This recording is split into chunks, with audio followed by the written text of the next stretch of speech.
ya itu kita bisa bisa mengeliminasi waktu yang digunakan untuk melakukan research yang dimana seharusnya itu udah pernah ada. dilakukan oleh developer lain. Dan berdarah-darah mungkin sebelumnya. Iya. Pakai berantem juga. Sebentar berdarah lagi ya kan, lama-lama lagi Itu dong. kan drama-drama Iya yang gak sih. enak kan ngapain diulang gitu kan. Ya. Mending drama yang enak-enak kayak gitu. Waduh, udah jokes bapak-bapak saya nggak ikut. Unboxing, ayo dengar rahasia agensi terbongkar. Unboxing tempat kita, digital dunia jadi nyata. Udah siap kan? Udah dari tadi ya? Oh kirain dimatiin tadi. Halo semuanya, kembali lagi di podcast unboxing kali ini. Kawan saya berhalangan hadir. Halo, saya Adnan. Saya sudah berganti kelamin. Wah, operasi di mana? Halo, aku gantiin Adnan dulu Iya, ya. kali ini bersama hari Nia. ini. Semoga bisa ya, kenapa gue deg-degan. Ya, Nia ini yang tadinya narasumber tapi ternyata bisa double job juga ya sebagai host. Lumayan lah. Oke. Ada Tamu kita apa hari ini? hari ini tuh spesial banget pokoknya. Apa tuh yang spesial? Pokoknya tamunya itu orang yang paling apa ya? Kalau di Harry Potter itu Oh, Gandalf. salah itu dong. salah ya? Itu Lord of the Dumbledore Rings. dong. Dumbledore. Jadi ini kayak Dumbledore-nya gitu. Bukan Dementor. Bukan. Oh jangan. Kadang jadi dementor kalau lagi marah. Oh, Kayak iya. terserap semua energinya tuh kayak Oh my takut gitu. Serem ya? Tapi aku belum pernah lihat dia marah sih. Iya sih, dia terlalu baik hati. Dia Pisces katanya soalnya zodiaknya. Jadi Pisces kayak nggak bisa marah katanya. Oh, nggak bisa ya? Kayak aku masih inget ya dia Pisces gitu. Baiklah. Tanpa berlama lagi, kita tampilnya The Dumbledore, Dumbledore. Mas Richard. Come here, masuk. Selamat datang di unboxing. Halo. Hai, apa Terima kabar? kasih Sama-sama. sudah diculik nih pada siang hari ini di sini. Udah dibungkus. Iya. Jadi unbox namanya. Ya, semoga hari ini kita pembicaraannya nggak bikin kepala ngebul ya. Berapa SKS ini Bapak dosen hari ini rencananya? Ah, Kayak teknis banget yang mau kita bahas. 2 SKS aja. Oh, nggak panjang ya berarti. Panjang ya. Iya. Teknis loh nih. Apa kabar Chan? Baik. Lama nggak kelihatan ya? Ngapain Iya. aja kegiatannya sekarang? Sekarang ya banyak ngurus klinik aja sih. Gitu. Oh gitu. Oke. Tapi Klinik apa nih? Klinik gigi. Oh gigi. emang kalau pikir klinik apa? Kayak klinik kesehatan. Ya, Gigi. kesehatan gigi dan mulut. Kebetulan ya itu apa ya, dibangun sama keluarga lah. Oh, usaha keluarga. Usaha keluarga. Mau dipromosikan silakan klinik giginya. Nanti ditaruh di sini Di ya bawah deskripsi. ya Iya, nanti ya. nanti. Kalau ada kebutuhan mau scaling, mau tambel, silakan. Oke. Kita mau bahas apa sih hari ini sebenarnya? Hari ini tuh karena beliau yang datang, ya pasti sesuai lah sama ekspertisnya beliau. Di teknologi ya, Ma. Betul. Karena memang di kantor kan beliau yang selama ini kalau ada isu yang berat-berat itu pasti ke beliau dan pasti ada solusi. Kayak kalau menurut gue tuh kayak pusat Iya nggak sih? otaknya sih. Kayak Prosesor. suhunya suhu gitu. Mm. Kayak semua tuh ke Mas Richard, gimana nih tolongin gitu. Sampai direktur klien aja telepon langsung ke Hmm, beliau. Saya mau Mas Richard yang turun gitu. Saya mau Mas Richard yang turun. Iya kan. Saya Berapa mau kali kan isu waktu ini itu ya? penjelasannya dari Mas Iya. Richard gitu kan. Karena kalau udah sama Mas Rican udah pasti beres gitu. Enggak juga lah. Enggak juga lah. Oke. Paling ini kita ngomongin yang Lagi happening kali lagi ya. happening About saat ini. tech sekarang kan apa-apa AI nggak sih?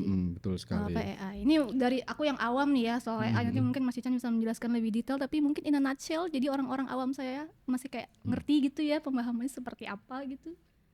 Betul. Kalau menurut Mas Rican gimana tuh AI di apalagi khususnya di dunia development ya. Ya, sebetulnya untuk AI ini sendiri kan sebetulnya sudah cukup jadi trending ya. Dari sejak Mungkin dari sejak tahun 2023 pada saat eh, ChatGPT. ChatGPT itu mulai rilis ya. Lalu kemudian OpenAI itu juga rilis untuk API-nya itu bisa dari service AI modelnya itu bisa diakses secara publik. Lalu kemudian ya ide-ide terkait dengan penggunaan AI dalam dunia teknologi itu juga semakin berkembang, dan ya sampai saat ini itu sebetulnya AI itu masih cukup jadi trending ya gitu. Oke, oke, oke. Iya. Mungkin yang selama ini dimengerti ya, atau mungkin yang aku mengerti aja gitu ya. Itu kan masih sebatas yang bahwa kita pakai AI itu ya dia asisten, tugasnya ngegenerate sesuatu gitu kan. Tapi belakangan ini kan juga ada yang dia bertindak sebagai agen. Nah, itu gimana Chan? Yang antara generatif dan agentik ya sebutannya ya. Oke. Nah, kalau untuk AI generatif itu kan sebetulnya itu kita kayak berinteraksi dengan seorang expert gitu. Di mana kita memberikan konteks, memberikan instruksi, kemudian expert ini membantu untuk membuatkan karya, mungkin bentuknya bisa jadi tulisan atau gambar atau juga bisa dalam bentuk musik, Ya, ya. video dan lain sebagainya, bahkan coding sekalipun juga Betul, bisa betul. gitu. Nah, sedangkan kalau untuk AI yang agentic itu dia lebih bisa menyelesaikan masalah sampai melakukan aksi akhirnya Sampai gitu. akhirnya. Jadi Bedanya apa itu Chan? nah Bedanya? jadi untuk AI generatif itu kita seperti berinteraksi dengan seorang expert. Jadi kita memberikan brief, kita memberikan konteks, instruksi. Lalu kemudian AI-nya ini akan menghasilkan suatu karya dalam bentuk tulisan, gambar, musik, video, bahkan source code sekalipun dan lain Ya. sebagainya. Sering tuh gitu. aku pakai. Ya. Nah, sedangkan kalau misalnya AI agentic itu kita seperti berinteraksi dengan manajer proyek yang super proaktif. Oh, kepalanya. Ya, Ngomongnya jadi kepalanya ya. jadi dia tidak hanya menunggu disuruh saja, tapi dia bisa berpikir bahwa oh, yang kita butuhkan itu adalah eh, Z, lalu kemudian di mana sebelum mencapai Z dia harus mengikuti suatu step, misalnya dari A, B, C, D sampai Z, itu dilakukan semuanya oleh dia, eh, atau bahkan dalam prakteknya mungkin saja itu dia nggak cuma satu agent AI aja, bisa multi agent Oh, gitu. bisa gitu ya. Betul. Jadi setiap agentnya mungkin punya spesialisasi sendiri-sendiri gitu, di mana dia akan berkolaborasi untuk mencapai suatu tujuan gitu. Karena dia proaktif, dia bisa punya intuisi atau inisiatif sendiri untuk task apa saja, subtask apa saja yang perlu diselesaikan untuk mencapai apa yang kita harapkan. Wih, serem banget ya. Gitu. Serem ya. Berarti udah kayak Bisa spesifik itu maksudnya ya. bisa. Udah kayak punya asisten pribadi aja sih sebenarnya sih. Dan itu lebih besar lagi kayak kita punya satu company gitu sebenarnya. Bisa kayak gitu kan? Karena atau tim ya. Ya sebenarnya betul. punya tim. Seperti satu Kalau tim. yang generatif kan ya misalnya aku Kayak kita punya anak magang aja gitu, tolong dong terus bikin minta ini gitu. Tapi bikin that's it ini. gitu ya, tasnya spesifik ke situ. satu-satu kalau yang generatif. Kalau ini langsung semuanya gitu. Betul. Dan kalau tidak salah juga sudah possible ya. Jadi AI agentic itu berinteraksi mungkin dengan web browser atau juga dengan komputer untuk mengakses file yang ada di dalam komputer kita atau mengakses dokumen-dokumen. Bahkan pernah ada yang membuat demonya di mana AI agentic application ini itu digunakan untuk screening kandidat rekrutmen. Oh. Jadi resume-resumenya itu dilakukan screening dengan dia memberikan ranking Oh, bisa Untuk langsung gitu ya. masing-masing kandidat itu dimulai dari ranking yang paling tinggi sampai dengan yang paling rendah gitu. Dengan kita bisa specify juga untuk kualifikasi yang standarnya itu Yang kita terima gitu ya. yang bisa diterima itu seperti apa, itu juga memungkinkan. Wah, itu kalau lagi kita pas lagi rekrutmen yang Kemarin. yang banyak itu Ya, bisa cepet ya. Iya, Kalau harusnya bisa pakai itu aja ya. Betul. Disuruh lembur juga ya udah lu lembur aja tuh. Kagak Ya, kalau ada yang disuruh lembur ngomel nggak- gitu kan. Iya. Menarik juga gitu ya. dan juga kalau dekat deadline juga dia nggak Gak rewel. Gak rewel. betul. Dia nggak perlu disogok ya, kasih kopi dulu baru kerja. Iya. Iya, nggak ada ngedumelnya dulu lah intinya mah kalau Betul. disuruh lembur mah. Tapi kalau ya agentic ini kan sebenarnya tetap kita mesti ada nentuin ya. Jadi misalnya dalam satu flow itu apalagi terdiri dari beberapa agen tuh, masing-masing agen kita tentukan ya. Oh, si agen ini dia tugasnya ngapain, agen B ngapain gitu, terus yang selanjutnya apa sampai yang akhirnya menentukan keputusan dan bikin deliverable-nya gitu ya. Betul. Kayak jadi solusi masa depan gitu ya. Kalau menurut Mas Rican gimana tuh? Itu kayak jadi apa ya? Kan orang pasti jadi ini kan, jadi aduh, aku nanti bisa diganti nih sama gitu gimana, Chan? Oke. Nah, Kan dia bisa ngambil keputusan kan kalau si Betul. agent AI. Iya betul. benar-benar. Nah, sebetulnya kalau misalnya untuk AI ini itu sebetulnya masih tetap sebagai tools ya. Mm-mm. Jadi apakah itu bisa menggantikan peran manusia? Menurut aku sih tidak ya, nggak sampai ke sana. Karena kalau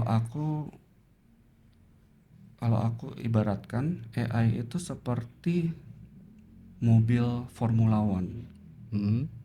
Dia itu kecepatannya tinggi, canggih, tapi tetap perlu pembalapnya. Sopirnya. Iya, pembalap perlu ya, drivernya, supir. untuk Online kali, ojek mengemudikannya. online kali. Gitu. Jadi manusia sebagai pembalap itu nanti yang akan mengatur kapan harus belok kanan, kapan harus belok kiri, Iya, kapan iya, harus gas, kapan harus ngerem, Iya, gitu. Jadi AI itu hanya membantu kita untuk mencapai tujuan lebih cepat, lebih cepat. Oh iya betul. gitu. Tapi soal arahnya, tujuannya mau kemana, arahnya itu kemana, itu tetap manusia yang mengendalikan. Berarti bisa dipakai buat kejahatan sebenarnya. Nah, jadi sebetulnya Wah, ada, agak ekstrim nih ya. Contohnya agak ekstrim nih. Dia mau nggak sih? sebetulnya enggak. Kalau kita menggunakan AI model yang dipublish secara umum, itu dia sudah diprogram untuk memiliki kode etik. Oh, Oke. Gitu.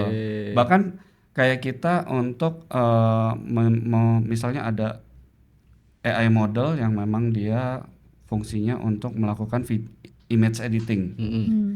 Kita minta dia mengedit sebuah foto untuk misalnya membuat citra seseorang itu menjadi buruk. Nah, dia akan menolaknya. Oh bisa ya. Gitu. Karena Sudah itu ada itunya. bertentangan dengan kode etik yang tidak Mukanya diganti kayak monyet gitu, misalnya nggak Gitu. boleh ya. misalnya gini deh, misalnya ada foto aku sama kamu bersebelahan tapi minta diedit supaya aku mencium kamu gitu. Misalnya ya, Iya. gitu. Nah, mungkin kalau itu melanggar kode etik, AI modelnya itu tidak akan mau mengerjakan hal itu gitu, karena Nggak boleh gitu. betul Dia langsung bingung kali ya. gitu. Oke. Tapi mungkin ada ya, kurang tahu juga sih apakah ada AI model yang tidak diprogram untuk mematuhi kode etik atau tidak. Aku kurang tahu, tapi sejauh ini yang aku coba bermain-main dengan AI untuk mencoba yang lucu-lucuan, itu ada kode etik yang tidak bisa dilanggar oleh AI modelnya. Gitu ya. Belum pernah sih aku. Oke. Oke, nah mungkin ini masuk ke tadi kan kita udah ngobrol secara general AI gitu ya. Cuma kita tarik ke dunia ya agency lah ya. dunia digital gitu. Jadi untuk teman-teman yang ada di agensi sekarang sebenarnya seberapa penting sih untuk menerapkan AI at least at our daily basis, atau mungkin ketika kita handle pitching, day to day project gitu. Sebenarnya gimana nih, mungkin tadi apa agentic AI-nya ini kita bisa utilize dan ngaruhnya tuh sebenarnya sebesar apa sih? Sebetulnya kalau menurut pendapat aku pribadi itu pengaruhnya cukup besar ya, sangat besar malah. Karena dengan utilisasi AI itu sangat possible untuk memangkas waktu yang biasanya mungkin dibutuhkan berminggu-minggu dari mulai project brief, lalu kemudian melakukan analisis research misalnya. Bahkan ada beberapa tools AI yang memang fungsinya itu khusus untuk melakukan deep research. Dia bisa mengambil sumber-sumber yang relevan, lalu kemudian semua hasil analisanya itu dikompil dalam satu report yang cukup komprehensif ya. Itu membantu kita untuk membuat keputusan lebih cepat, misalnya mungkin nanti project idea-nya itu mau diarahkan seperti apa berdasarkan market research, atau mungkin commonly pain point apa yang biasanya dialami oleh user yang menggunakan aplikasi sejenis misalnya. Itu akan cukup cepat bisa didapatkan hasilnya dengan bantuan AI gitu. Bahkan sampai dengan pembuatan mungkin konten yang secara general untuk dimasukkan digunakan dalam proyeknya, lalu juga mungkin sampai dengan beberapa tas-tas umum yang mungkin bisa kita percayakan kepada AI ya untuk dikerjakan, sampai dengan deployment itu semua AI itu sudah bisa diterapkan di banyak tas, banyak tugas gitu. Dengan kita kalau misalnya kita menggunakan mengutilisasikan AI dengan cermat, mungkin efisiensi dari pekerjaan yang kita lakukan itu bisa didapatkan secara maksimal. Iya sih. Kayak kebayang misalkan punya tim sosmed admin aja gitu ya, dia bisa dikit-dikit pakai AI gitu untuk kayak balas reply komen gitu atau ngepost ini gitu kan. Ya gak sih? Ya, betul. Seenggaknya jadi kayak bisa timnya secara people mungkin lebih efisien, dari sisi pembayaran juga nggak ada gaji ya kan, kita membayar AI doang. Cost efisiensi berarti Cost efisiensi masuk kan ke situ ya. Betul. Menarik. Iya. Tapi itu semua tetap mesti ini kan Chan, karena ketika entah di fase apa ya, misalnya kalau tadi yang Nia bilang tadi pada fase brief atau fase inisiasi project atau pitching gitu misalnya, itu kan sebenarnya tetap terdiri dari beberapa departemen gitu kan. Nah berarti di atas itu yang perlu di set up entah agentic atau generatif itu berarti kan mesti nyambung tuh antar departemen tuh. Jadi ketika di step 1 gitu strategis atau yang bertindak atau yang mikirin konsepnya gitulah ya, itu delivery-nya apa sampai akhirnya nanti masuk ke step berikutnya, entah agen berikutnya apa hasilnya, terus dia suruh mikir apa, terus kemudian dan begitu selanjutnya. Itu ada ininya juga, perlu di set up sesuatu gitu nggak? Sebetulnya itu sangat possible kalau pada saat ini, kalau kita bicara kalau kita membuat AI agentic application sendiri ya, itu sangat possible untuk kita menerapkan workflow. Nah itu workflow yang ya. perlu diikuti oleh AI ini gitu. Dari situ sebetulnya pada setiap flow kita bisa define AI model apa yang sesuai atau yang mungkin yang paling cocok untuk mengerjakan. Itu bisa beda-beda task. ya berarti? Bisa beda. Beda-beda dalam Bisa maksudnya beda. toolsnya akan dibedakan setiap modelnya. divisi. Betul, gitu. Seperti misalnya contohnya untuk membuat satu konten posting di Instagram.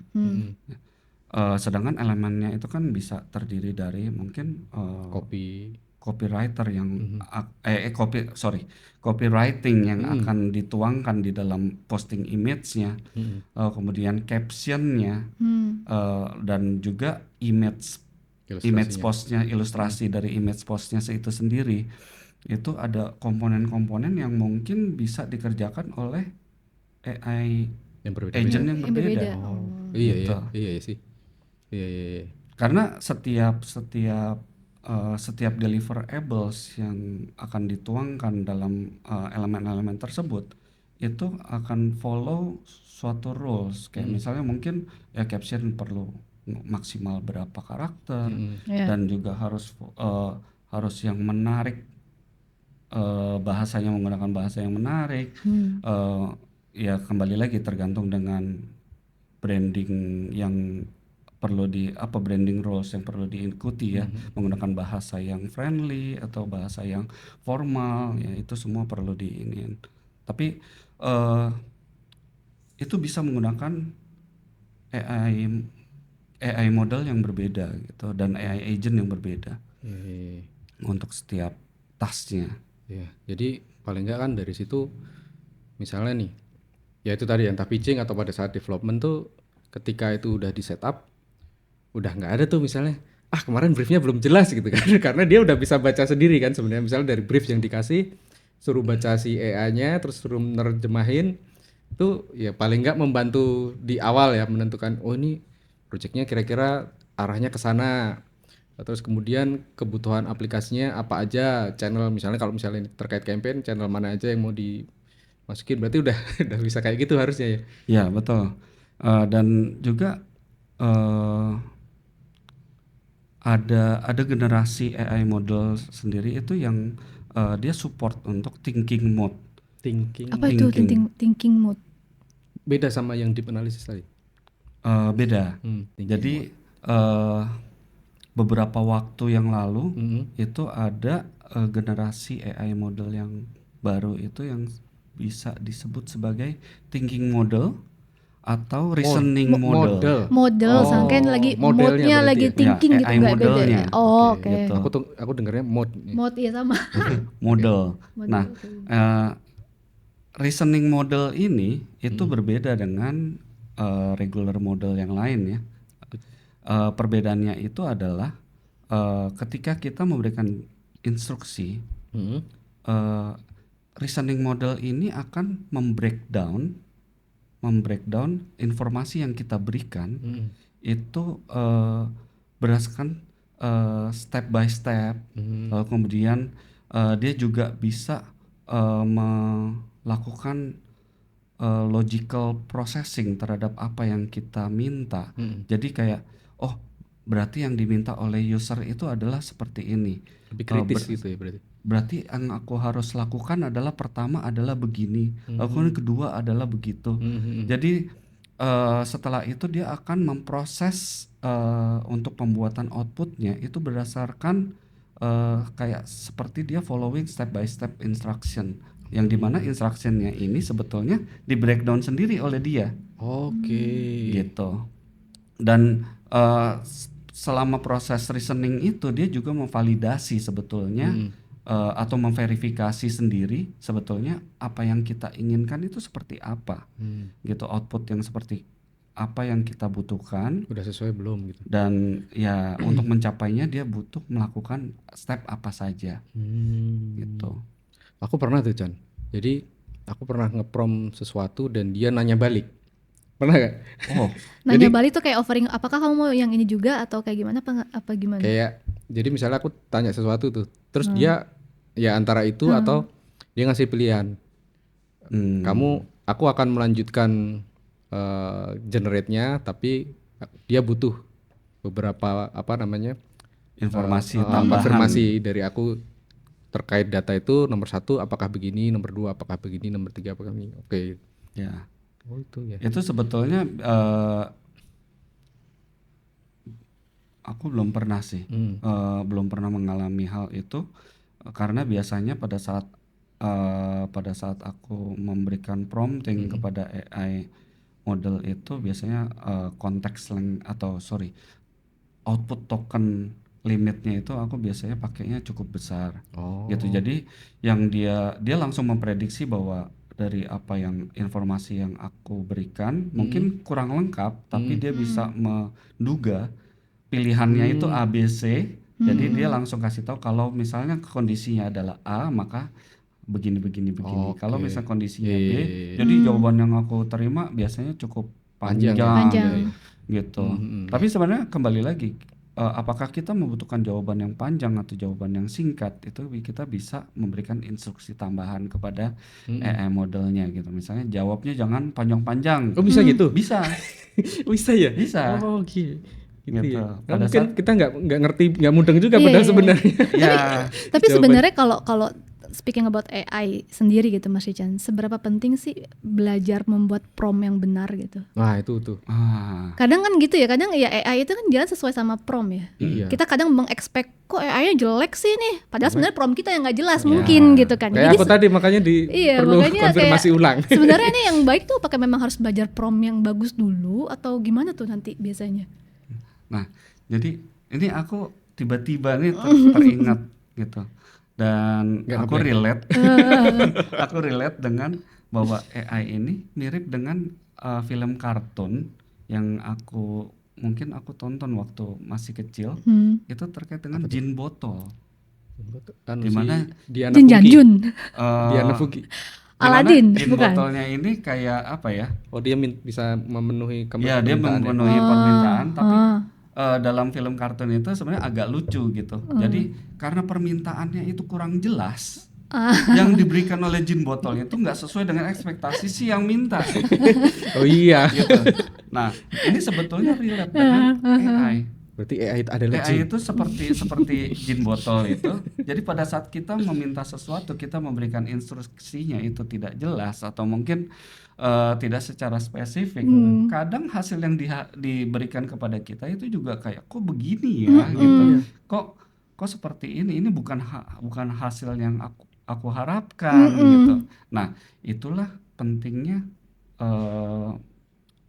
untuk utilisasikan prompting secara benar gitu, dimana kita sebetulnya mencegah AI ini untuk memberikan hasil output yang terlalu menyimpang dari harapan kita. Menyimpang. Biasanya Kelakuannya. ya, jadi pada saat misalnya contoh kita meminta untuk AI model itu untuk memberikan rencana untuk pergi tamasya misalnya ke Bali gitu. Party planning ya.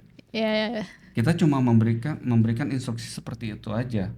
Lalu kemudian AI modelnya memberikan opsi. Oh oke, ini jalan-jalan ke Balinya mending ke sini. Pada saat kita beli, ini di luar budget. Tapi itu bukan salahnya sih. Iya, karena kita nggak ngasih tahu budget lu berapa gitu kan. Iya, Gitu. iya, Nah, iya, iya. itulah jadi pentingnya pada saat kita memberikan instruksi kepada AI itu memberikan konteks juga. Bahwa misalnya perjalanannya itu bisa dilakukan berapa hari totalnya. Lalu kemudian juga preferensi, misalnya aku preferensinya itu lebih ke pantai, jangan ke gunung. Atau gitu. yang kids friendly gitu Ya, ya, kayak gitu. gitu-gitu Nah, ya. itu semua informasi-informasi itu kita tuangkan, konteks Iya, itu iya, kita iya. tuangkan. Lalu kemudian berikan juga misalnya estimasi budgetnya yang dibutuhkan itu berapa. Baru nanti mungkin apa yang diberikan oleh AI model itu suggestionnya bisa lebih sesuai dengan keinginan atau harapan kita. Iya. Gitu. Aku tiba-tiba kepikiran lagi Mas Richan. Ini mungkin nggak ada di skrip, cuman ini aku cuma mikirnya gini, misalkan ada agency gitu ya, dia baru mau coba utilize AI di kantornya dia as a daily gitu. Kira-kira tuh ada do and don'ts-nya nggak sih di awal ketika apakah kita langsung harus mengkonsum semua AI yang ada atau mungkin start small atau mungkin belajar prompt dulu gitu. Sebenarnya ada kisi-kisi nggak sih nih kalau lo udah mau start pakai AI itu sebenarnya lo start small dulu, cobain ini dulu atau apa dulu gitu. Kalau sekarang kan karena wah udah banyak banget nih AI, gue bingung nih mau mulai pakai apa dulu, kita tap ini kemana dulu gitu. Oke. Ini untuk orang mungkin yang kayak aku nih agak awam gitu lah ya, memulainya tuh sebenarnya dari mana sih gitu. Oke. Sebetulnya kalau dari aku sarankan itu mulai dari task yang basic terlebih dahulu gitu. Bahkan percaya atau enggak, aku pernah minta AI untuk membuatkan konten email. Konten oke. Email Iya gitu. iya iya Jadi iya. Itu aku juga Ngirim punya email ke pakai siapa sih. gitu ya. aku Email ke siapa. copy semua histori percakapannya, habis itu kemudian aku kasih tahu bahwa aku pengennya eh, intinya adalah misalnya jawaban dari aku misalnya A gitu.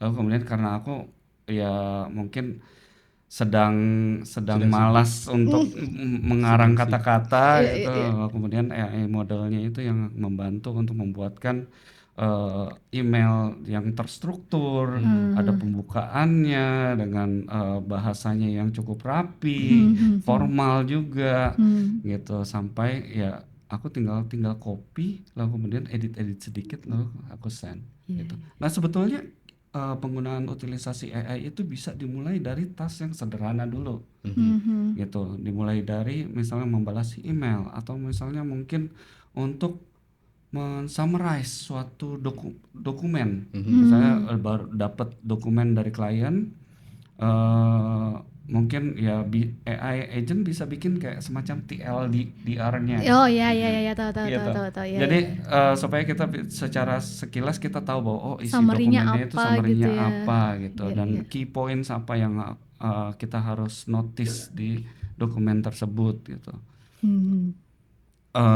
Ya sebenarnya ada banyak sekali gitu, sampai dengan AI ini bisa dibuatkan untuk mengotomasi suatu tugas tanpa melibatkan kita Kalau itu gitu. Nah, tapi itu masuk riskinya apa ya sebenarnya? Lebih kadang kan kalau aku nih tendensinya nih ya, kadang kalau udah pakai AI, ya dia udah oke nih, send gitu.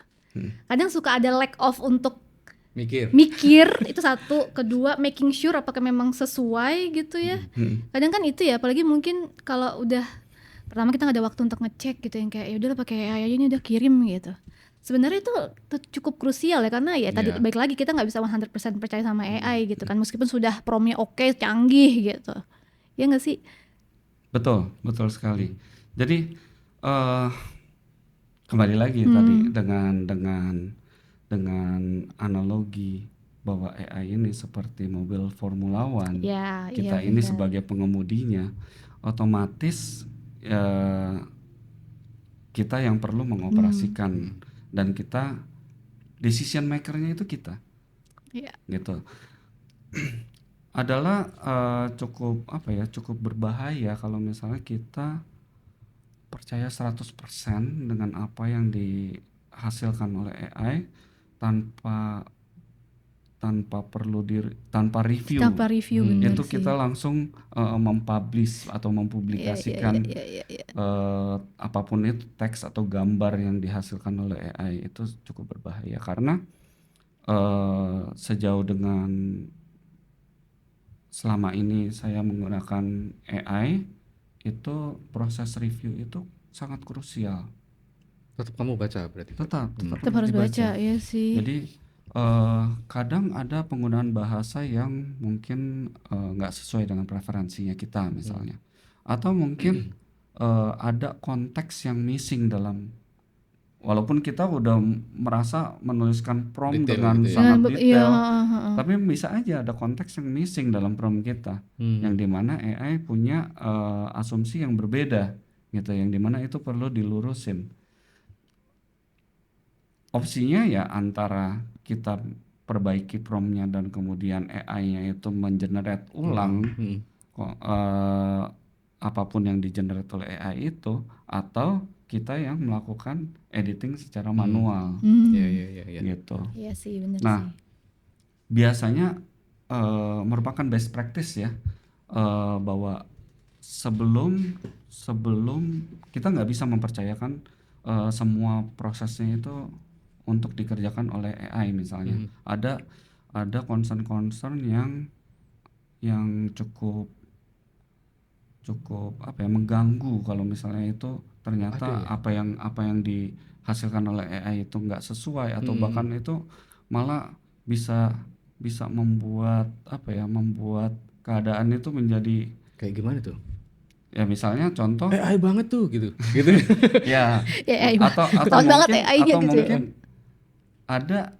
ada istilah dalam AI itu adalah AI itu bisa berhalusinasi. Oh bisa Iya Jan. kah? Nah, jadi Dia minum apa ya? jadi Halu mak. jadi apa yang konten yang dituangkan oleh dia itu nggak sesuai dengan kenyataan. Ada ya bisa gitu ya? Bisa terjadi Model pengaruh. gitu. Model yang dipakai pengaruh. Model yang dipakai itu bisa terjadi di semua model. Semua Gitu. model. Betul. Waduh. Nah, jadi itulah sebabnya kita perlu terus mereview gitu.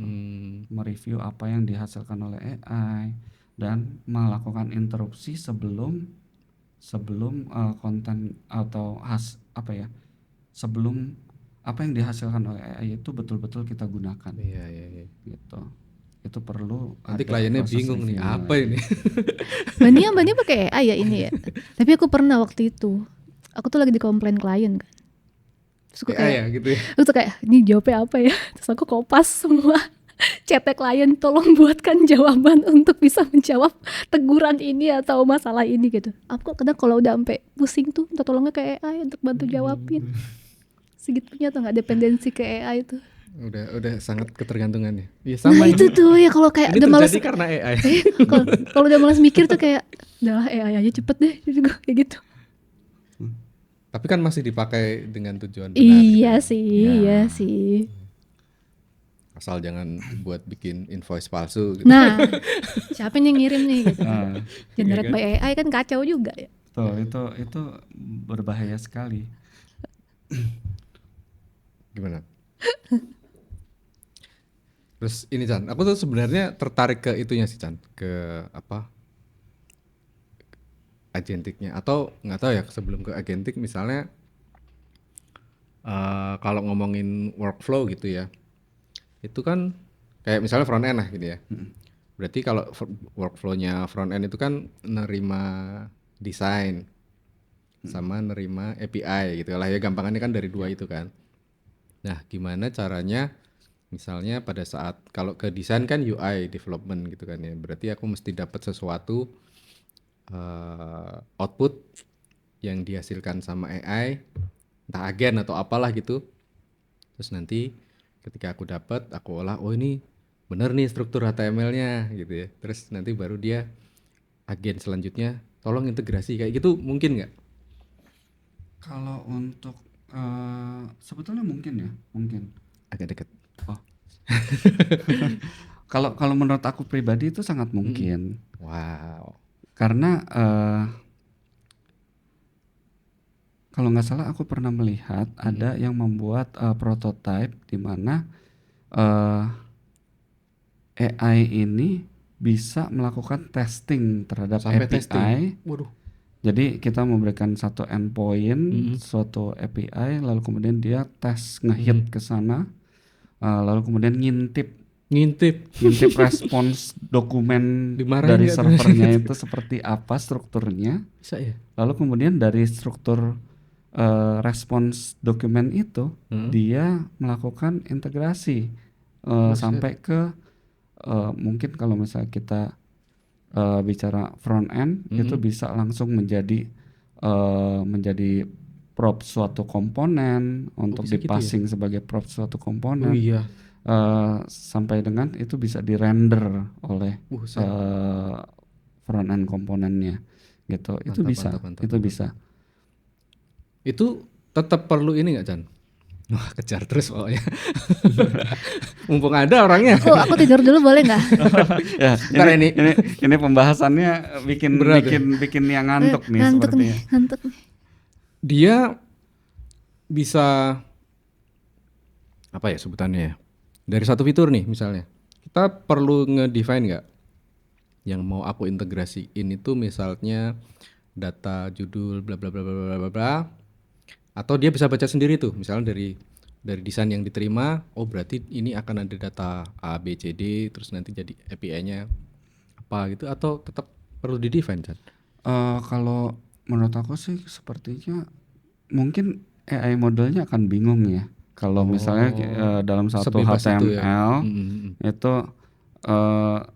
biasanya kan kalau dummy biasanya lorem ipsum Iya. gitu. Pada saat dari API misalnya itu strukturnya ada title, ada description, ada content, tapi kita nggak memberikan clue di HTML template-nya bahwa oh konten goes here, description itu masuknya ke sini, title itu letaknya di sebelah sini.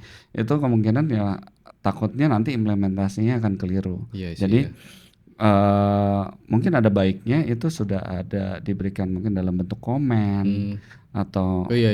ya Betul. jadi HTML komen bahwa ini oh title itu di sini letaknya. Oh iya juga ya. Gitu. Tinggal taruh di situ aja ya. Jadi nanti ya, jadi Iya, nanti iya, pada saat AI itu mulai AI agentnya itu mulai bekerja, dia membaca respons API dari server, dia tahu bahwa oh title itu harus ditaruh di mana. Sini. Oh, oke. Gitu. Oh iya betul juga ya. Segampang itu. Gitu. Kalau nggak sama beliau nggak kepikiran. Aku iya aja deh, oh gitu. Segampang itu sebenarnya. Sebetulnya Iya. ada pendekatan lain juga yang bisa karena kan apa yang dilakukan oleh AI itu kita nggak tahu apakah itu sudah benar atau mungkin itu sudah sesuai dengan apa yang kita harapkan.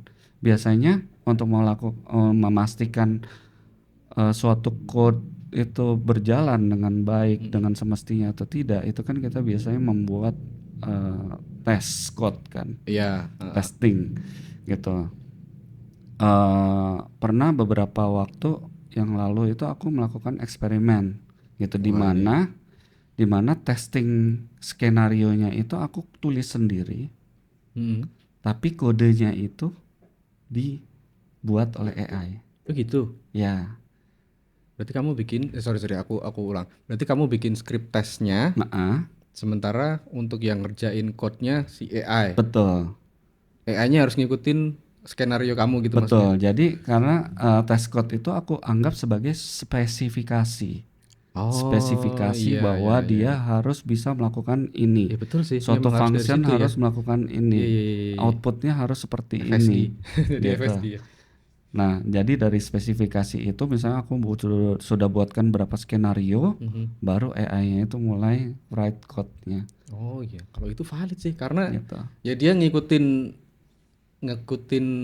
apa namanya ekspektasinya ya kan ya. Betul. Iya. Gitu. Dan pada saat aku berinteraksi dengan AI agentnya, aku sudah memberikan instruksi juga untuk memastikan semua tes skenario yang Pas aku gitu ya.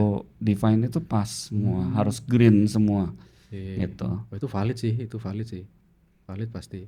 Nggak bakalan apa nemu isu baru. Ya. Karena ya udah dia mau nggak mau ngikutin apa skenario tes gitu Ya. kan. Dan Iya. ada waktunya di mana aku ini melakukan eksperimen, di mana dua-duanya baik tes code dan juga source code aplikasinya itu aku biarkan AI yang menulis semuanya.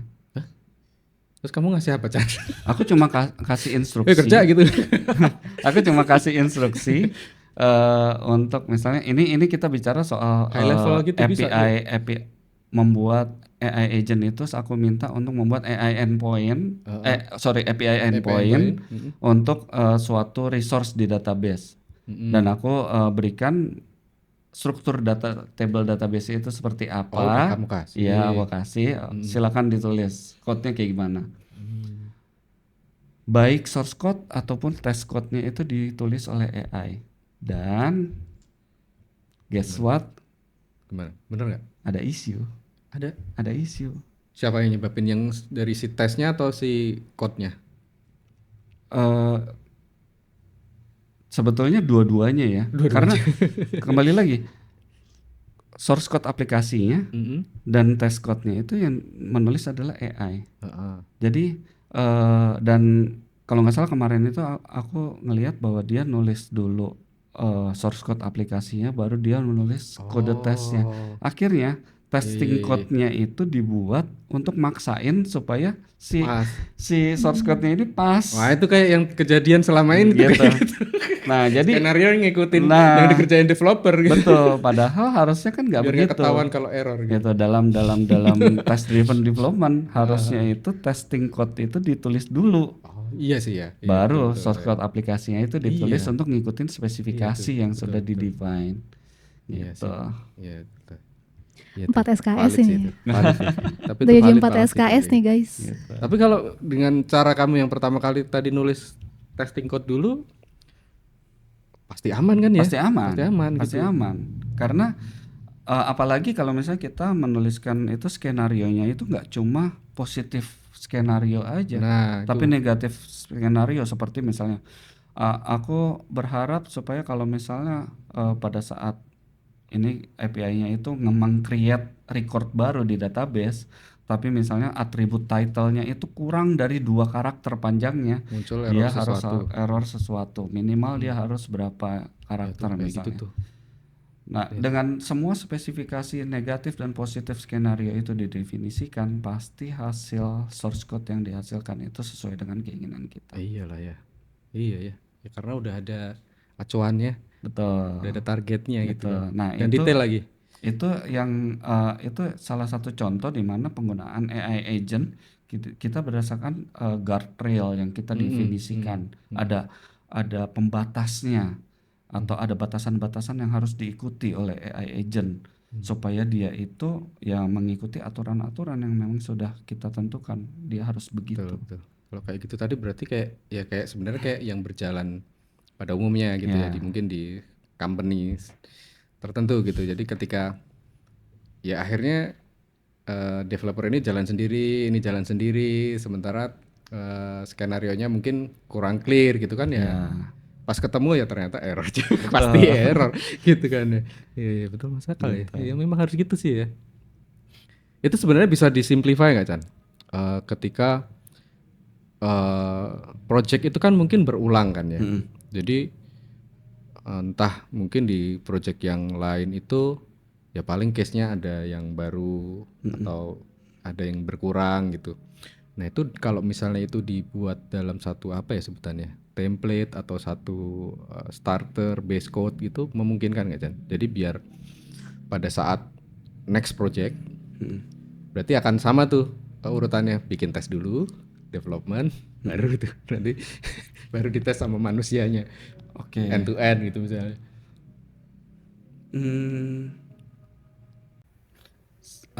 Menurut aku ya sangat possible ya, Ya. dimana memang base code itu akan membuat development new project itu menjadi lebih robust. Betul. Karena kita kayak nggak membuat segala sesuatunya itu dari awal, Ya. tapi semua hal-hal yang krusial yang biasanya selalu ada di setiap aplikasi itu sudah kita sediakan dan sudah tinggal pakai aja. Itu Ya dipastikan itu berjalan benar. benar dan itu sudah sesuai dengan standar yang sudah diuji, Nah itu tuh. udah teruji dan kita sudah Paling pastikan penting itu tuh. sangat stabil. Ya, itu kan. Ya, Kan akhirnya jadi jaminan juga kan ke klien sebenarnya. betul. Iya benar-benar. Betul. Nah, otomatis itu menjadi suatu pattern yang sangat-sangat membuat apa ya, development itu menjadi lebih efisien. Bisa cutting timeline juga harusnya gitu. Ya itu ide yang sangat-sangat bagus sih menurut Kalau aku. aku yang paling penting itu mengeliminasi drama-dramanya itu. Drama kayak gimana aja maksudnya? Betul. Gini gimana? Desainnya udah jadi belum? Gitu. Oh, Ketika oke, ini oke. salah gitu. Iya. Betul. Dan Ini masih belum sesuai gitu. soal base code itu kan sebetulnya standarisasi gitu. Iya benar. Drama-drama itu nggak cuma soal itu, tapi soal kayak misalnya contoh untuk membuat suatu date picker. Nah, Library-nya itu ada banyak loh. banyak. Nah, itu akan jadi drama juga pada saat misalnya developer A itu prefer pakai yang ini, yang itu developer yang lain pengennya pakai yang itu. Pada saat kita membuat suatu standarisasi, kita pasti sudah melakukan research terlebih dahulu dan itu juga sudah diuji di berbagai project sehingga kita memutuskan bahwa oh kita pakainya ini Betul. gitu karena itu sudah proven, itu yang paling stabil, itu yang bisa memberikan Experience-nya. experience yang lebih bagus, Iya. developer experience ya yang aku Ya, user juga. sampaikan gitu. Oh, oke. Karena ini kita lagi ngomongin soal drama developer Oh, iya. nih. Iya. Gitu. Jadi developer pasti pada saat pemilihan itu juga pasti dipilih developer experience yang paling bagus dong, gitu. Iya. Yang paling simple setupnya, configuration-nya lebih gampang, seperti itu. Iya, betul sekali. Enggak nyari-nyari, ini kemarin pakai apa ya gitu kan. Iya, Yang kemarin berhasil, yang ini kok enggak ya gitu kan. betul, gitu. Padahal sebenarnya fitur yang sama, tapi itu kayak sayang aja gitu loh kalau hal-hal kayak gitu tuh terus berlanjut gitu kan. Betul. Kalau udah ada ini kan, Ya itu kita bisa mengeliminasi waktu yang digunakan untuk melakukan research yang dimana seharusnya itu udah pernah ada. dilakukan oleh developer lain. dan berdarah-darah mungkin sebelumnya. Iya. Pakai berantem juga. Sebentar darah-darah lagi ya kan lama-lama lagi dong. Itu kan drama-drama Iya yang nggak sih. enak kan ngapain diulang gitu kan. Ya. Ini kan drama yang enak-enak kayak gitu. Waduh, udah jokes bapak-bapak saya nggak ikut. Oke, Izin minum ya. ya silakan minum. Tadi udah ngomongin teknis, sekarang aku gantian mau nanya yang mungkin general lagi Mas Rican terkait AI. Kalau semisal menurut pandangannya Mas Rican gitu ya, 3-5 tahun ke depan tuh AI akan seperti apa sih? Apa makin masif lagi atau mungkin malah downfall atau lebih kayak gimana? Atau mungkin kayak wah sekarang berarti setiap agensi sudah harus punya divisi tim AI gitu. Karena aku lihat ada beberapa university sekarang sudah punya penjurusan Kurikulum. AI. Betul, Kurikulum betul. Gitu. Kayak gimana kalau menurut Mas Rican? Yang pasti sih kalau menurut pendapat pribadi aku downfall itu sangat unlikely ya. Karena kita melihat terobosan apa yang terjadi dengan bantuan AI itu, aku rasa sih itu dampaknya itu sangat positif gitu. In a way ya. Mungkin dalam hal lain mungkin ada suatu peran yang bisa dihilangkan dalam suatu organisasi gitu karena adanya AI Itu gitu. resiko Tapi sih ya pasti kayak betul, gitu sih. tapi dalam sudut pandang yang lain itu sebetulnya dampaknya positif gitu. Jadi penggunaan AI dalam beberapa tahun ke depan apakah akan semakin masif?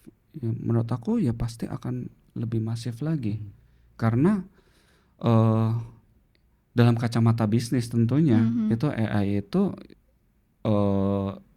Cost reducer. ya Cost cost reduce. efektif Ya. gitu, dimana pada banyak perusahaan itu yang sebetulnya berusaha untuk bisa mengadopsi mengutilisasikan AI dalam bisnis prosesnya. Itu gunanya ya untuk kembali lagi untuk cost efisiensi gitu. Mempercepat pekerjaan juga ya pasti. Betul, dan tapi juga kembali lagi AI ini kan juga bukan yang tanpa celah ya. Betul. Otomatis berdasarkan experience dari yang pernah dilakukan oleh banyak profesional selama beberapa tahun terakhir, itu juga pasti akan menjadi evaluasi terkait dengan bagaimana mengutilisasikan AI dengan baik dengan mencegah supaya AI ini bisa mendatangkan dampak yang buruk atau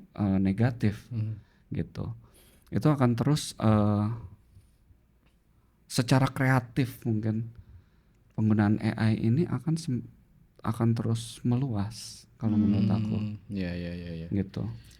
Oke. Karena kenapa aku bilang secara kreatif, karena kembali lagi ide-ide yang common ini udah banyak aplikasinya. Ya. Otomatis untuk kedepannya penggunaan AI itu pasti butuh dengan diserap atau diaplikasikan dengan secara kreatif, secara unik, sehingga tapi itu tetap menyelesaikan suatu masalah Iya. gitu yang ada. Jangan sampai justru dengan menggunakan AI kreativitasnya jadi malah tumpul ya. Nggak Betul. boleh gitu kan ya harusnya Iya. ya. Bahaya Udah tuh. males gitu ya. Udah males kan. Iya, Iya. Justru itu mesti di-drive sama kreativitas kita sendiri ya, biar AI-nya lebih jalan gitu. Ya paling enggak ini direvisi berkali-kali lah hasil generate-nya gitu minimal. Ya, karena bagaimanapun juga AI ini kan sebetulnya produk dari komputasi ya. Dimana kalau misalnya secara komputasi low levelnya itu logical itu cuma ada true atau false Ya. kalau dalam ilmu komputer gitu. Gak ada tengah-tengah ya. Iya, yang dimana Nggak ada mungkin gitu ya. Atau gak ada. Atau AI ini sebagai suatu program dia juga tidak seperti manusia yang punya empati, yang punya kreativitas yang cukup luas ya, gitu. Jadi akan ada keterbatasan dari apa yang bisa dilakukan oleh AI dan tidak akan sama gitu apa yang dihasilkan oleh AI dengan apa yang dihasilkan oleh manusia. Gitu, itu tetap akan ada perbedaannya. Iya sih. Tapi kombinasi antara kecerdasan AI dengan Kecerdasan manusia. bukan Oh bukan ya. dengan apa ya, mungkin kreativitas dari manusia itu akan bisa menjadi perpaduan yang sangat-sangat hebat mungkin depannya Iya ya. gitu. Senjata yang hebat. Karena ngomong apa sih? Quotes. karena AI Mobil balap ya, mobil Oh, balap. iya betul, dong. AI yang canggih ini dikombinasikan dengan kreativitas itu pasti akan bisa menghasilkan produk yang sangat-sangat Keren. luar biasa. Iya sih ya.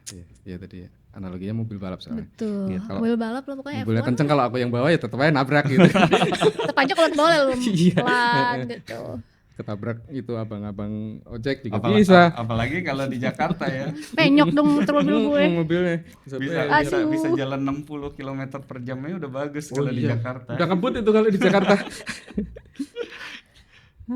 Oke. Menarik ya seputar AI ya.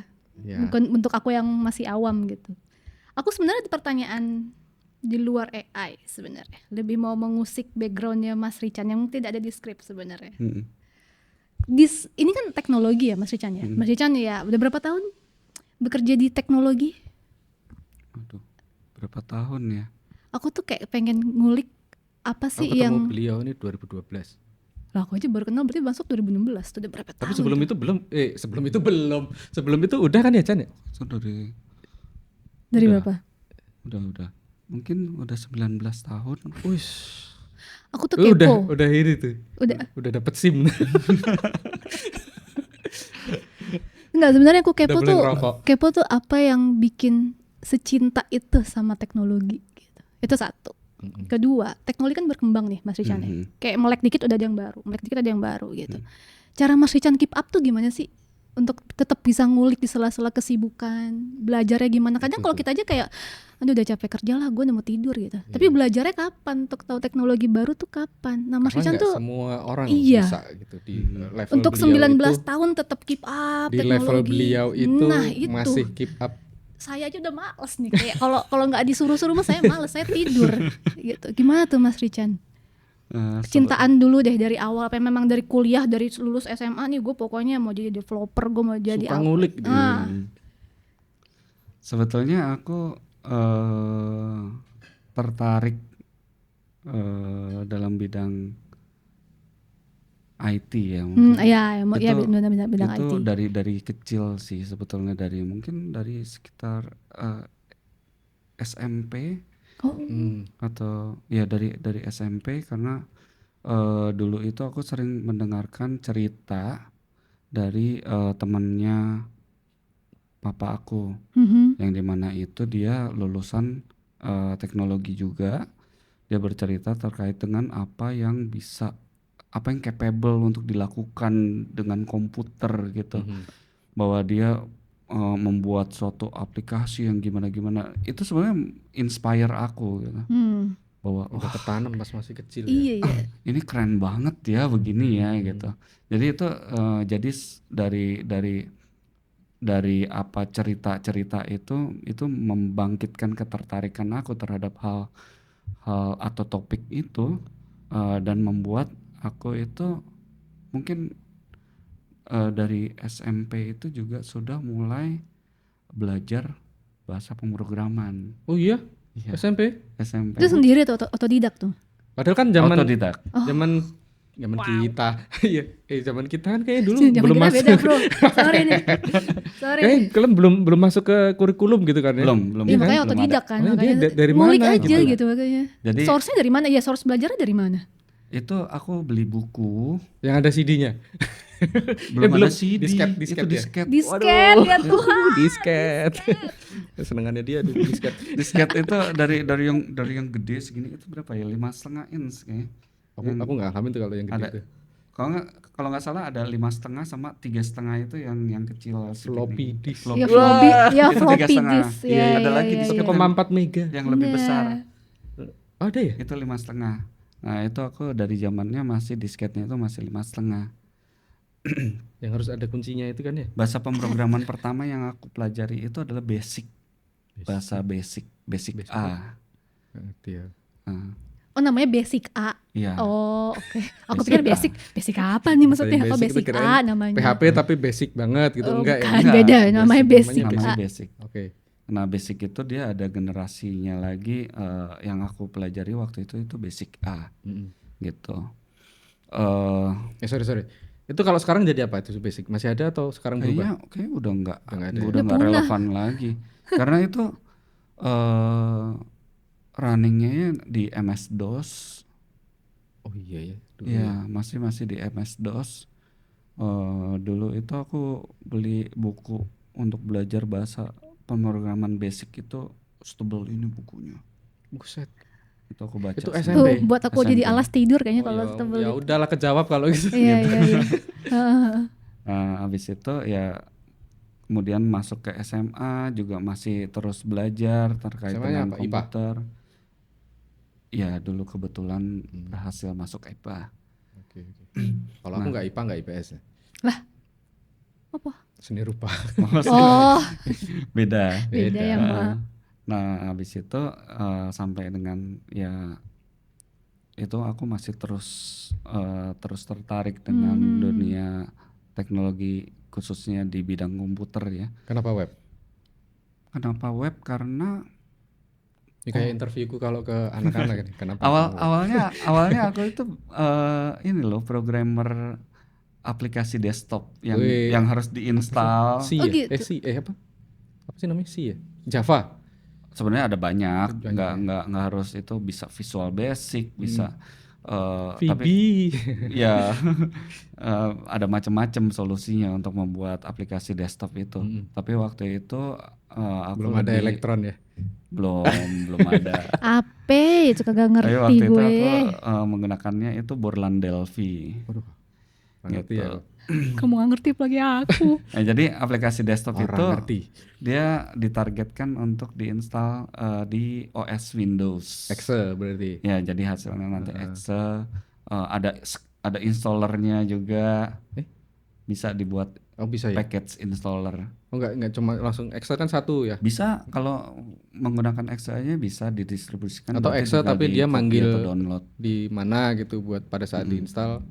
Nah biasanya kalau misalnya pakai package installer itu kalau misalnya aplikasinya itu udah cukup kompleks sehingga nggak cuma satu file aja yang didistribusikan. Dan juga mungkin ada tugas-tugas tambahan yang perlu dilakukan pada saat instalasi. Misalnya contoh mendaftarkan beberapa value dalam registrinya Windows misalnya. Udah sampai ke hardware ini deh. Iya. Iya desktop sih ya. Ya, karena desktop itu memang bisa sangat-sangat dekat untuk bisa mengakses hardware dari komputer juga, Iya. gitu. Nah, kenapa ke web? Itu sebetulnya Oh iya, karena tadi tanya itu ya. iya, Paham kalian sendiri itu ya. pertanyaannya tadi kan didongengin. gitu. Iya. Kenapa aku beralih ke web? Itu karena pada waktu kapan itu ya? Itu Waktu bahkan itu, sebelum ya? adanya Tokopedia, Toko bagus dulu. Itu Sebelum Tokopedia kan Toko bagus. Iya, Iya. sorry, ini nggak boleh Iya, nggak boleh ini ya. nggak Boleh, apa-apa, sebut gas merek aja. bebas. Nggak boleh sebut merek nih. Boleh, boleh. Boleh nih. Ah. Kopik Mungkin pada tahun 2009, 2009. sekitar tahun 2009 Oh, belum ada Bukalapak. Awal-awal Bukalapak. Itu aku mulai belajar Web. web. Hmm. Dan pada saat aku mempelajari itu aku melihat bahwa sepertinya kedepannya ini web ini potensinya itu sangat-sangat Besar. besar. Karena web itu kalau dibandingkan dengan aplikasi desktop yang biasa jadi pekerjaan aku sehari-hari sebelumnya, web itu untuk distribusinya itu sangat-sangat gampang, dimana setiap usernya itu nggak butuh menginstal aplikasi, tapi cukup punya satu Browser. aplikasi yang namanya web browser. Iya. Iya. Dia tinggal asal mengingat alamat dari Alamat domainnya aplikasinya apa itu gitu ya. apa, misalnya apa.com, itu bisa langsung dibuka aplikasinya dan bisa langsung digunakan aplikasinya. Sedangkan kalau misalnya aplikasi desktop Mesti itu install. harus diinstal dulu. Belum lagi kalau misalnya ada update, Oh iya. kita mesti bundling lagi aplikasinya, didistribusiin lagi. Ya dalam hal kemudahan itu memang cukup mudah. Aplikasi berbasiskan web ya, untuk diakses, untuk digunakan. Tapi ya zaman dulu itu mungkin belum secanggih sekarang teknologi webnya ya, Web browser tentunya. web browser atau mungkin HTML, CSS, JavaScript itu belum secanggih sekarang gitu. Bahkan dulu IE5. masih zamannya belum ada Belum dulu Chrome itu, ya? Dulu itu HTML5, sebelum HTML5 itu masih 4. ya masih di mana Internet Explorer. dalam membuat interface UI interface itu masih banyak menggunakan table Betul. zaman dulu itu. Belum ada CSS 3. Belum ada CSS. Aduh, apalagi Penggunaan ini. CSS yang seperti itu juga Apalagi Kalau belum bikin ada. rounded tuh susah tuh. Wah, susah banget. Nggak bisa tuh bikin melengkung-melengkung gitu. Betul. Shadow, rounded gitu. Aduh, dulu. Nah, memang belum secanggih itu, tapi ya aku meyakini pada waktu itu bahwa web itu adalah masa depan. Jadi akhirnya aku memutuskan untuk banting setir, fokus belajar. Fokus belajar Mobil balapnya tadi di dibanting setir. web, Oh, tadi AI. pengembangan web gitu. Pertanyaan aku yang kedua tuh. Kalau cara belajarnya gimana? Maksudnya kan sibuk nih. Apa memang sudah rutin setiap pagi at least setengah jam belajar apapun atau gimana? Maksudnya masih bisa keep up dengan perkembangan teknologi yang sekarang terlalu ramai itu gimana caranya itu Mas Rican? Buat orang-orang kayak kita nih yang mageran gitu ya. Bapak ini masih terus belajar sampai sekarang, masih update gitu. Nah, sebetulnya cara belajar, bukan cara belajar ya, cara keep up to date Nah, ya itu untuk ya mungkin benar-benar. terkait dengan perkembangan teknologi, informasi-informasi terkait dengan update-update yang mungkin aku tertarik gitu. Itu banyak yang aku dapatkan di sosial media. Oh, dari sosmed itu apa? TikTok? Dari sosial Apa? media. Kebetulan yang aku banyak gunakan itu adalah Twitter yang sekarang jadinya X ya. Oh. Oh, kamu di X buka apa? Hah? Kalau di X buka apa Kalau Mas Chan? search itu isinya Isinya apa kalau search kamu tuh di X? Link-link gitu ya. Link apa itu? Link apa? yang suruh apa? Telepon itu. Live. Nah, kebetulan mungkin karena search history aku atau mungkin juga X itu Itu aku menganalisa konten apa yang sering aku buka, bagus. sehingga Itu bersihinnya susah. Clear browser lagi. Historinya bersihinnya susah banget. ya Pakai Twitter ya malah ya? Iya, algoritma di akun aku itu Udah X kebentuk itu ya. untuk suggestion kontennya itu memang konten-konten yang aku minati jadinya Iya. gitu. Dari yang Ditambah di-follow, lagi dari betul dari yang di follow, aku juga follow influencer yang cukup sering posting terkait dengan update dalam Atino hal follow Atino. enggak, tapi aku masukin ke dalam list Oh, oke. gitu. Jadi akhirnya ya aku bisa terus mendapatkan update dari sana. Iya, itu yang paling effortless lah ya, cepet Twitter, gitu ya. Betul. Aku nggak banyak sih kalau Twitter. Kalau sekarang kayaknya orang-orang konten kreatornya mungkin ya Mm-mm. itu ke TikTok atau ya bikin channel di YouTube yang mungkin lebih panjang. Kalau di Twitter bentuknya apa, Chan? Dalam bentuknya kebanyakan itu teks ya. Panjang gitu? Enggak kan? Enggak kayak thread Mungkin banyak gitu, atau Bisa sebenarnya nanti dia betul hyperlink juga ke dalam YouTube. bentuk thread Thread juga atau link ada. ke sesuatu? Iya, Ya, jadi aku banyak mendapatkan update itu dari Twitter yang sekarang namanya X. Hmm. Itu ya mungkin berdasarkan histori pencarian aku, lalu orang-orang yang aku Yakin itu follow. historinya? Iya, kalau pasti. kamu apa? Kalau kamu apa? Sehingga Searchnya feed apa tuh? Ya X. Oh. Siapa tahu kontennya beda isinya ya kan. Kan nyarinya di X. ya, jadi dari histori pencarian, lalu kemudian juga orang-orang yang aku follow itu histori suggestion konten yang muncul di akun aku itu banyak membahas terkait dengan Teknologi ya? update teknologi Hmm. gitu. Nah, konten yang biasanya aku konsumsi itu biasanya text based malah, yang bentuknya thread, Iya. mungkin dengan sedikit image untuk pendukung kontennya ya, untuk menunjukkan misal screenshot atau mungkin hasil Codingan gitu nggak? codingan juga bisa Codingan ya? Oke. gitu. Dan di mana rata-rata kalau patternnya kalau aku ini adalah dia membagikan suatu ide, tapi itu masih dalam bentuk general, Ya. yang dimana itu membangkitkan rasa ingin tahu aku atau mungkin membangkitkan ide aku untuk ternyata bisa begini ya, dan dimana nyobain pemicunya itu kelanjutan dari situ, dari membaca posting Iya, itu adalah aku melakukan searching di Google Oh, terkait dengan oke. topik Jadi itu. triggernya dari X nih gitu ya. Jadi Ya, abis itu ngulik sendiri harus gitu. itu gali lagi lebih dalam gitu. dengan search engine. Kalau orang malas ya tetap aja berhenti di Twitter Iya, itu jadi sebenarnya. sebenarnya berarti ke Ya kan? orangnya sih Iya, gitu balik lagi ya. ke orangnya. Gitu. Karena sebenarnya source itu sebenarnya belajar mah Banyak dari gitu kan. mana aja. Sejauh apa kita mau ngulik si topik Tindak lanjutnya itu loh yang penting. Iya sih kayaknya ya. Nomor balik lagi ke satu sih orangnya dari situ sih, Iya, iya, dari iya. Twitter. Aku Yang pikir tuh kedua, di Twitter tuh terus kayak step by step ini caranya A B C D enggak ya? biasanya dia tidak akan membahas terlalu detail. Nah, itu apa? Cuma ide in general, tapi itu sudah kayak udah 80 atau 70-80%-nya itu sudah dituangkan di situ, tinggal detailingnya atau mungkin the way kita ingin mengadopsi teknik itu menjadi seperti apa, itu sisanya itu kreativitas kita Iya, biasanya Itu tuh sih yang susah itu. gitu. Gitu belajarnya Ya, ya dari situ Pertama ya. dari Twitter, yang kedua itu biasanya juga dari newsletter. Masih baca Newsletter newsletter? di email. Email. Aku masih baca. Mana? Biasanya Jadi aku lebih banyak sering skip. aku kalau ini Wah, memang bahaya. sering bersih-bersih email, Newsletter tuh. tapi biasanya yang aku baca itu cuma subjeknya.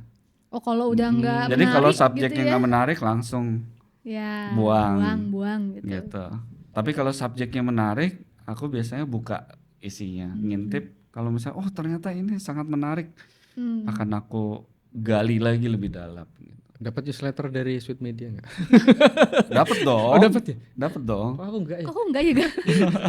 Ketahuan nggak pernah baca kali ya. Subscribe dong. Oh iya. Udah Di parah subscribe banget nih belum belum? subscribe di parah. Perasaan dulu dapat. Gitu. I see. Oke, menarik Mas Richan. Ternyata ya aku jadi lebih tahu soal AI ya. Karena aku nggak paham banget Sama nih. yang paling penting tuh yang sebenarnya yang paling terakhir ini tadi sih. Apa? Mau pakai AI, mau pakai apa, tapi kalau orangnya males aja tetap. Itu. Ya karena kan tetap sebenarnya di tools manusia itu nggak sih banyak sebenarnya? gitu kan. Iya. Iya, tools itu banyak, terus apalagi sekarang makin mudah gitu. Kita tuh dimanjakan oleh tools, tinggal dari sisi Tinggal kitanya pakai aja gitu. Sebenarnya nggak sih? Kalau udah ya terus lupa gitu ya, akhirnya nggak belajar juga kan ya. Betul. Dimana ya tools itu sebetulnya untuk membantu memudahkan pekerjaan aja. bukan 100% menggantikan ya. Betul. Tetap ya. Ya, karena digaris teknologi kan bawahi. pasti berkembang ya. Kayak misalnya gampangannya dulu kalau yang aku alamin ya, misalnya di yang kaitannya sama dunia kreatif gitu. Dulu itu misalnya bikin spanduk, kan manual tuh gambar. Pernah dulu tuh ya aku ikut magang gitu, gambar terus dibolongin terus dicat gitu kan. Kalau sekarang kan tinggal print gitu kan ya. Betul. Gitu kan. Terus ya itu bergeser lagi jadi apa itu namanya Videotron gitu sekarang yang udah bukan yang baliho lagi statis tapi udah yang bergerak gitu kan. Lama-lama tetap ada inovasi kan ya. Betul. Kayak AI juga ini kan berarti ya pasti tujuannya untuk mempermudah itu tadi ya. Betul. Gak perlu takut berarti ya. Nggak perlu. Oke, Chan. Makasih banyak ya Chan ya. Terima Sama-sama. kasih Mas Rican, Ini sangat bermanfaat berbobot sekali. ini. Kan aku udah bilang 4 SKS ini. Loh ini.